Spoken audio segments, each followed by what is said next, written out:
Hey guys, welcome back to another video on the Inside Spurs channel. Happy Thursday afternoon. Hope everyone's all right. Hope everyone is okay and looking after themselves. Obviously, game day tonight, 8 o'clock kickoff for the Europa League second leg. Sorry. So obviously, can we talk about the game? Last minute thoughts. Going through some of the comments out of the Ange press conference as well. There was some good stuff in there. Seems to be in quite a good mood, which I think obviously is always going to rub up some people the wrong way because they're miserable. But he seemed to be in good chipper moods, positive and optimistic about tonight. And I think that's the only way we need to be tonight. Going in there and going, no, we're going to lose. We're out. It's like, oh, okay, well, it's like you're more than entitled to do that. But I like to live in the world where things could be positive. And football can be positive. And I hope tonight is one of those occasions, it's not going to sit in the memory banks for life that, Spurs came from a 1-0 down on aggregate deficit to Az Alkmaar. It doesn't, so we need to be going out there and doing our jobs. Okay. So let's jump in and let's talk about the Ange press conference. There's a few things. They asked about the main things, really. All right. They asked about Mickey. They asked about Kuti. And he said they got through the game well. Obviously, Romero, no issues. And it was great to see Mickey back out there. And he felt good. Both available. That gives me the vibe that they're going to start, if I'm honest. And I think we can all agree. You can be a really big Kevin Danso fan and a really big Radu Dragic fan. But there's a body of work with these two at centre-back. And when they have been fit and they've played together, we actually have been one of the better teams in England. Even under Ange Postecoglou, even Ange, who doesn't do his tactics, these guys have been massive for us, and they're going to have to be massive again tonight. And look, they're not 100%. We know they're not 100%. Anyone who thinks they're 100% and should be playing as such is deluded. They're not. We need to be aware of that, but at the same point, with Radu out long term, with Big Kev out now injured, this is now just a game where they're going to have to come in and they're going to have to play big minutes. Now, I don't foresee both of them playing 90 minutes. I could even see both of them playing 70, 80 minutes. And hopefully, the game's done by that. You're 3-0 up and you can kind of get someone off earlier on. You get Ben Davies on because by the sound of things, Ben Davies looks like he's going to be in and around the squad for tonight. You got Archie as well and all those things. So there is that. The question was, this game is being billed as a win or bust for Tottenham seasons and for you and your project. How do you feel? And he says, yeah, there's not many professions in the world where you have to come in and answer questions like that, is there? But I'm going to be polite and say we're focused on winning the game tomorrow night and need to put in a better performance than we did last Thursday. Obviously, that wasn't anywhere near the standard we want to play. We did some good things at the weekend. We did some not so good things. But we feel like if we can play with this intensity and tempo we played at the weekend, we give ourselves a good chance to progress. I think if you play this game like the first sort of 60 minutes against Bournemouth, you're in for a tough night. If you play the game like the last half an hour, I think we'll be fine. I genuinely do. Bournemouth are a better team than Az Alkmaar. I'm going to be honest with you. Okay. You might be the biggest Troy Parrott fan in the world. Justin Kluivert's better. Okay. So we need to be acting on that last half an hour more so than the first 60. All right. By the way, morning, Steve, Spurs, Martin, King, Mark, Hawkeye, Gibbo, Zaynuden. How are we all? But look, on this side of things, I get where he's coming from on that one. They said this is a great question. This is what I mean. The press conference when they've asked the dumbest questions known to man, it's like you're wasting everyone's time. These are great opportunities to ask a coach a good question to get a good answer. Because if you give a coach a well thought out question, he'll give you a pretty decent answer. Where it's like the other ones, it's like, is this must win? And I'm just like, well, isn't every game a must win? It's football. You want to win every game, no? And they're like, yeah, but is this one a must win? It's like, okay, you're an idiot. As a journalist, you're an idiot. I'm going to be honest. But this is a great one. It said, much has been made of the youth, but how much tomorrow do you rely on experience with Romero, Maddison and Son? They have to step up, don't they? He said, "Yeah, I think so, but we haven't had them a lot. I would include Vicario in that as well. I think Vic was enormous for us in the first leg, and he's been big for us on the weekend as well. You want your big, experienced players to perform in these games for sure. We've relied a lot on our younger players who've really progressed well, but I guess a night like tomorrow night, having the likes of Romero, Madison, Vicario, and Sonny out there, they are our four leaders, and I don't think we've had them on the park at all this year, or very little anyway. Having all four of them, the whole leadership group out there, will definitely be beneficial." I love that. I actually do really love that. And he's right. Having not had these guys, and I'm not going to go back and be like, you know, we actually had them on February the 17th. Sorry, September the 17th. It's not about that. It's about the message behind that. We haven't had these guys. Now we do. Now you have to make do with you've made your bed now. From what's happened this season, you've made your bed. These boys are all back now. They're all back.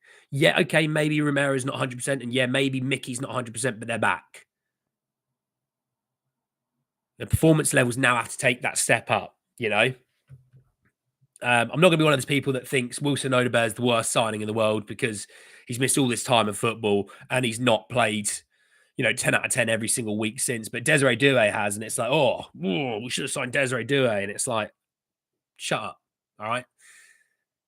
Give Wilson maybe more than a few games worth of time to get back to some actual sharpness, and we'll see the better Wilson that we saw at the start of the season.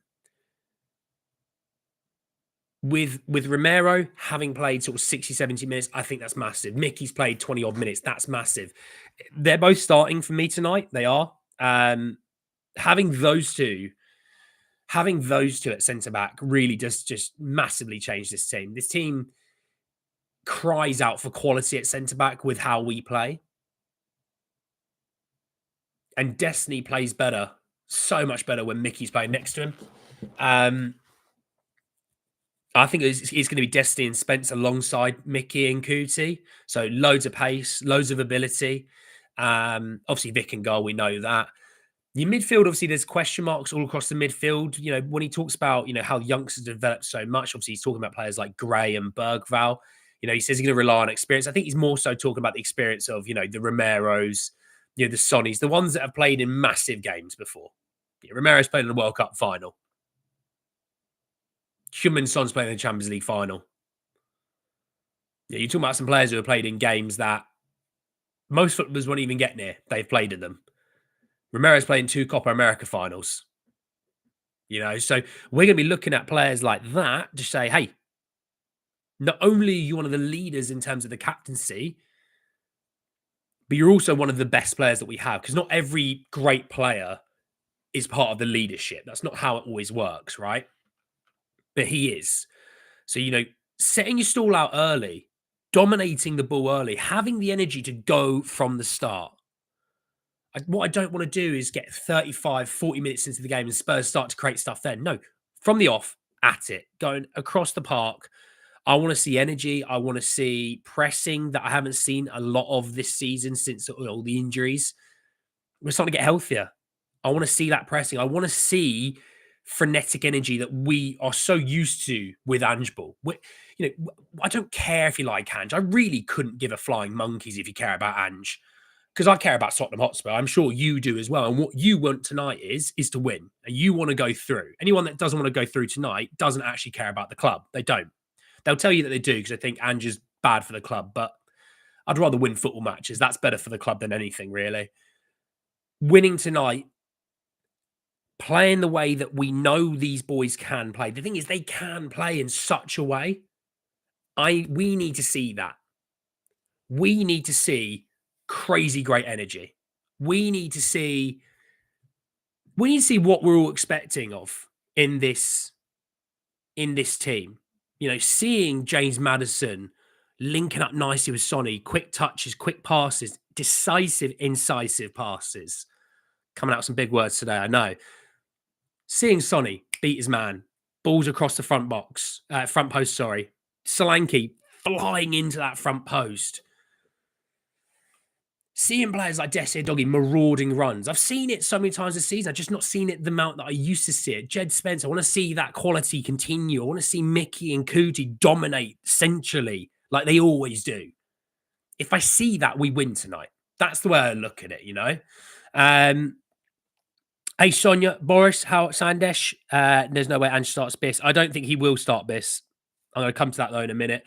What is it with breaking CBSCs? I've never seen anything like it. You know, I swear. Today is where the big boys with experience need to step up and lead. Agreed, Michael. Agreed.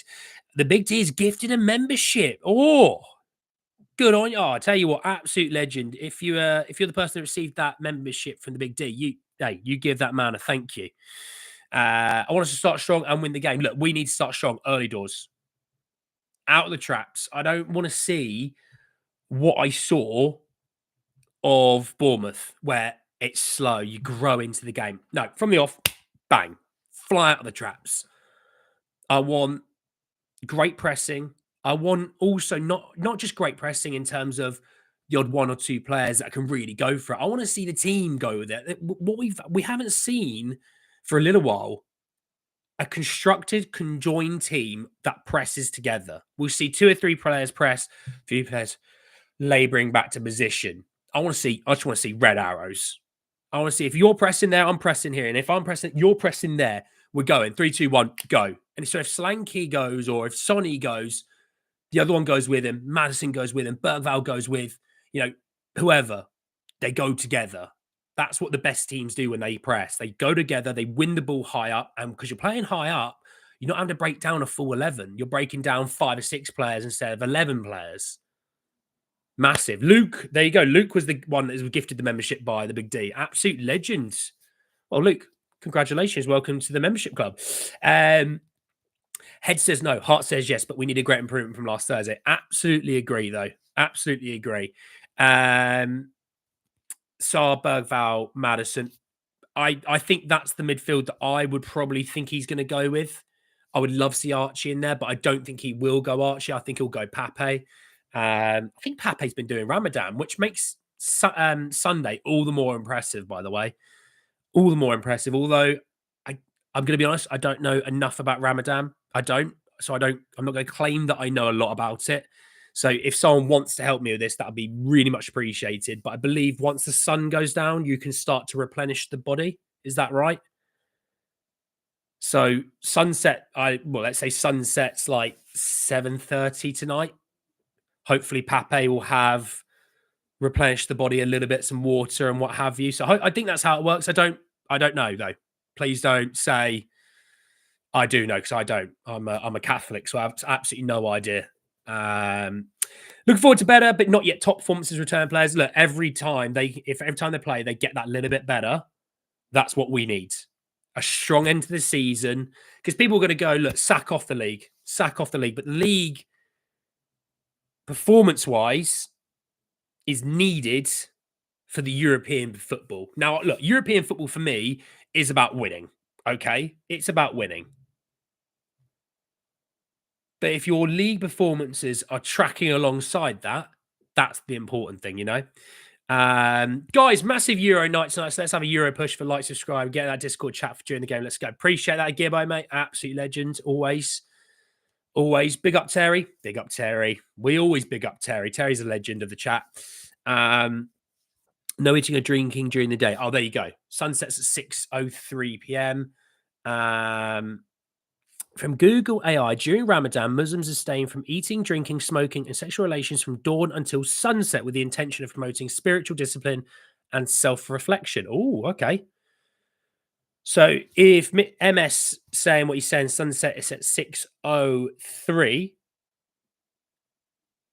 then okay, he's gonna have a couple of hours to replenish the body. So energy-wise, he will be more energetic than he would be on Sunday due to obviously having the ability to replenish, which is good. Good for him, obviously. And fair play to anyone going through Ramadan, by the way. I'll say fair play to anyone going through it. I wouldn't say that's easy whatsoever, but it's great for the religion, I would say. We don't really do that in the Catholic faith. We do Lent for 40 days where you give up something or you do something But yeah, we don't have a Ramadan. You believe suspensionism too? Oh, well, if look, I thought Jed played pretty decently against Bournemouth. Jed tonight will be better then.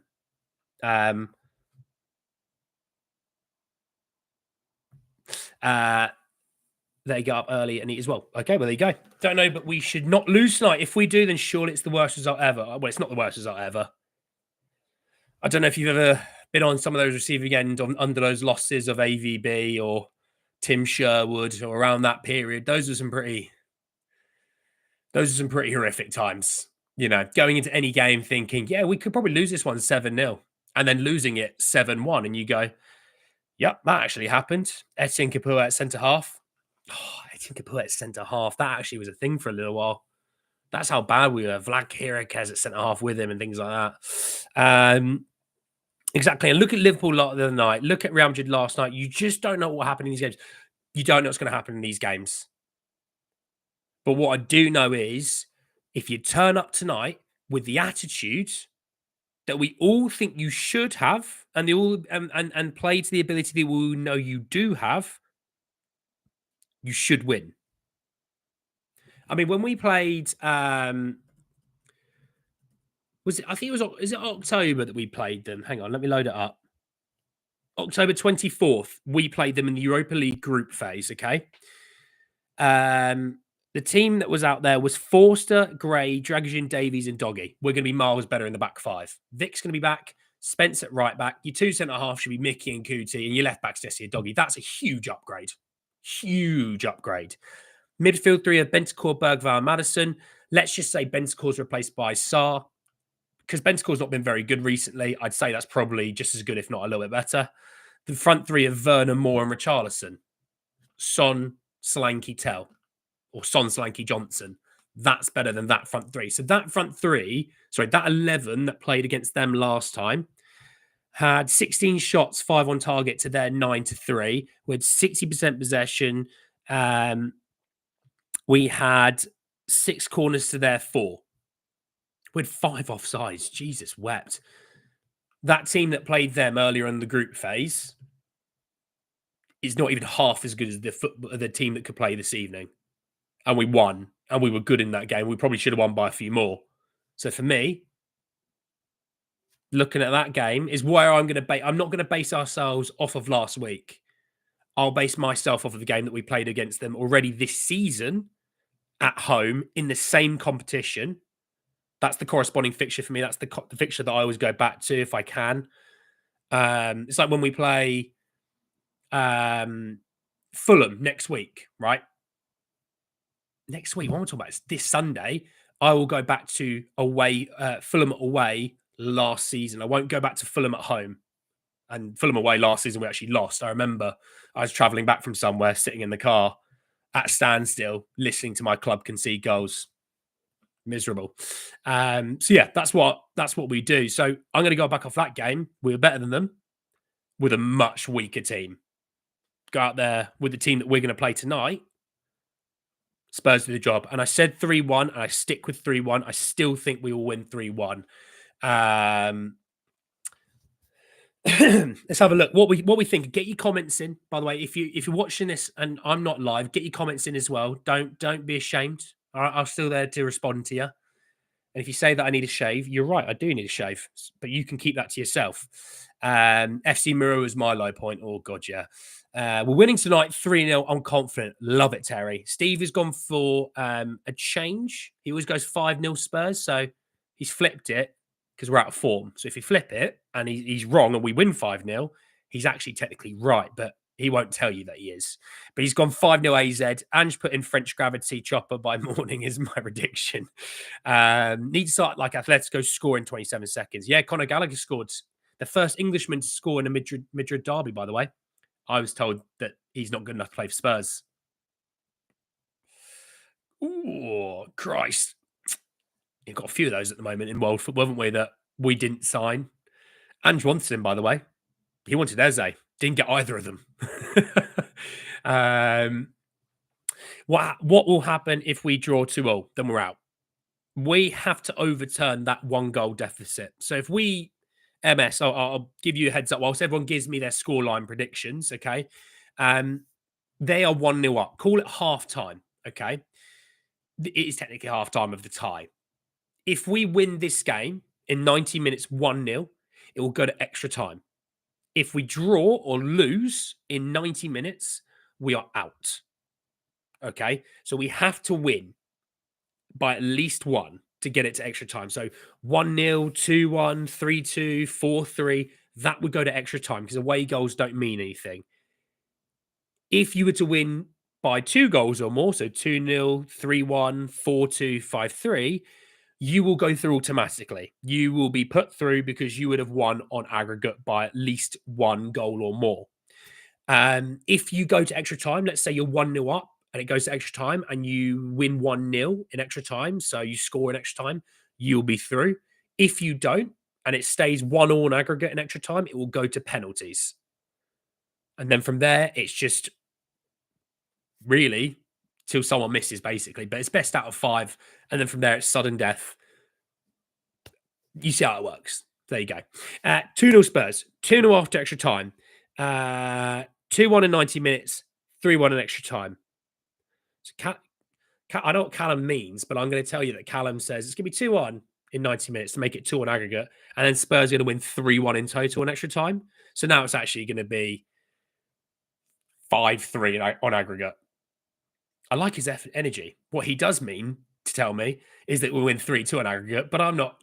He didn't say that, so I'm going to say, as a joke, we're going to win 5-3. Son from penalty in Solanke. It's win or bust. It's win or bust. I feel oddly optimistic. Eric, it's a beautiful thing to be optimistic. Need more of it in this world. But it is odd, I'll give you that. But yeah, no, I think 3-1. I think 3-1. Dare I say 2-0 at halftime? 2-0 at halftime. I think they score in the second half, maybe early on. Ooh, it's a bit cagey.